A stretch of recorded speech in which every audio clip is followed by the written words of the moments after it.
Just want to make a quick video for those with you at the Big Fish 108. Something you need to look at.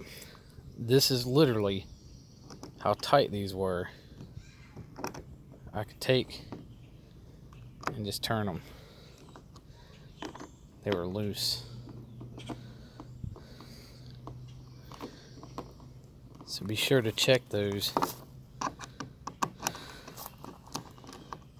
Put some Loctite on them.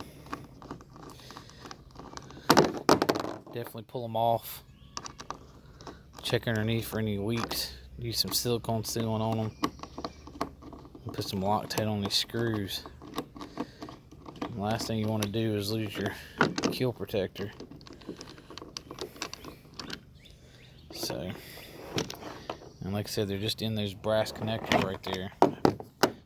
The water in there is from the rain we've had. So I'll actually take and put some Loctite in those and seal it down.